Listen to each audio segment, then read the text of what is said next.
সে অবস্থা করেছে, সারাদিন আমি মানুষটা কিছু খেতে পর্যন্ত পারিনি, আমার বাড়ির লোকজনকে কিছু খেতে পর্যন্ত দেয়নি।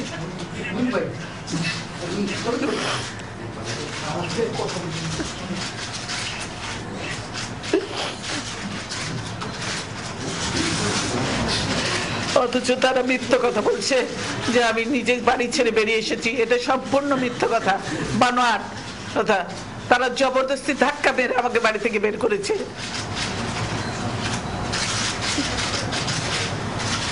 আপনারা গেলে, আপনাদের যদি সাংবাদিকদের ঢুকতে দেয়, আপনারা দেখে আসেন কিভাবে ভেঙেছে তারা। তারা প্রথমে ফ্রন্ট দরজায় গ্রিল যেখানে আছে, গ্রিলের নেট কেটে তালা ভেঙে ভিতরে ঢুকেছে। তারপরে আমার একটা স্টাডি রুম, সেখানে তারা ধাক্কা মারতে মারতে আমার লোকজনকে কাজে, তারপরে তারা ভয়ে খুলে দিয়েছে। তারপরে আমার বেডরুমে এসছে, বেডরুমে ধাক্কা মেরে মেরে মেরে মেরে লাথি মেরে মেরে মেরে সব ইয়ে করে, তারপরে বেডরুমে ভেঙে, এখনো আছে ভাঙা, ভেঙে তারপরে তারা ঢুকেছে ভিতরে। ভিতরে ঢুকে সব লাঠি ছোটা নিয়ে সব ঢুকেছে ভিতরে, ঢুকে সব আমার জিনিসপত্র সব ই করেছে, এমন ভাবে ইয়ে করেছে, তারা টানতে টানতে নিয়ে এসেছে। গভীর দুঃখে ভরা মন নিয়ে আপনাদের উদ্দেশ্যে দুটি কথা বলবো।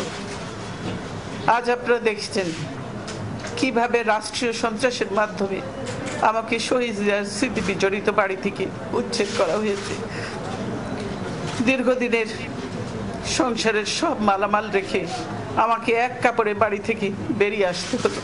আজকে যেভাবে আমাকে অপমান করা হয়েছে, ঘরের দরজা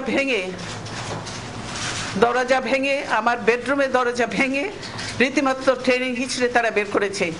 এবং এমন ভাবে বলছে যে পুরুষ মানুষ এমন ভাবে বলছে যে জোর করে ওনাকে উঠিয়ে নিয়ে আসেন, জোর করে দরকার হলে ওনাকে কোলে উঠিয়ে নিয়ে আসেন।